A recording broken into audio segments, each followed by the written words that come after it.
প্রিয় শিক্ষার্থীরা, সবাইকে স্বাগতম আজকের ডেইলি 2 মিনিট জিকে চ্যালেঞ্জে। মনে রাখবেন, পরিশ্রমীরা কখনো হারে না। প্রিয় শিক্ষার্থীরা, প্রতিদিন এরকম শিক্ষামূলক কন্টেন্ট পেতে চ্যানেলটি সাবস্ক্রাইব করে রাখুন এবং ফেসবুক পেজটি ফলো দিয়ে রাখুন। সাবস্ক্রাইব এবং লাইক দিয়ে আমাদের জিকে টিমের সাথে থাকুন, যেন আমরা আরও ভালো কন্টেন্ট আনতে পারি। সবাইকে ধন্যবাদ। প্রশ্ন নাম্বার 1। মুসলিম বিশ্বের প্রথম নারী প্রধানমন্ত্রী কে ছিলেন? ক. বেগম খালেদা জিয়া, খ. বেনজির ভুট্টো, গ. মেঘাবতী সুকর্ণপুত্রী, ঘ.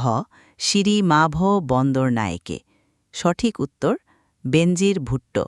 সঠিক উত্তর বিশ্লেষণ।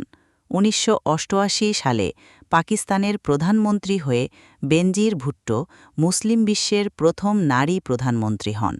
ভুল উত্তর বিশ্লেষণ। ক. বেগম খালেদা জিয়া, বাংলাদেশের সাবেক প্রধানমন্ত্রী, মুসলিম বিশ্বের প্রথম নন। গ. মেঘাবতী সুকর্ণপুত্রী, ইন্দোনেশিয়ার সাবেক প্রেসিডেন্ট, প্রধানমন্ত্রী নন। ঘ. শিরি মাভ বন্দরনায়েকে, বিশ্বের প্রথম নারী প্রধানমন্ত্রী, তবে মুসলিম দেশের নয়। প্রশ্ন নাম্বার 2। বাংলাদেশের 25তম প্রধান বিচারপতি ক. ওবায়দুল হাসান, খ. হাসান ফয়েজ সিদ্দিকী, গ. সৈয়দ মাহমুদ হোসেন, ঘ.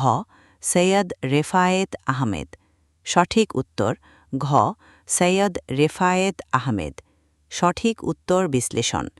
তিনি 2024 সালের 10 আগস্ট প্রধান বিচারপতি হিসেবে নিয়োগ লাভ করেন এবং 11 আগস্ট শপথ গ্রহণ করে দায়িত্বভার গ্রহণ করেন। ভুল উত্তর বিশ্লেষণ। ক. ওবায়দুল হাসান, 24তম, খ. হাসান ফয়েজ সিদ্দিকী, 23তম প্রধান বিচারপতি, গ. সৈয়দ মাহমুদ হোসেন, 22তম প্রধান বিচারপতি।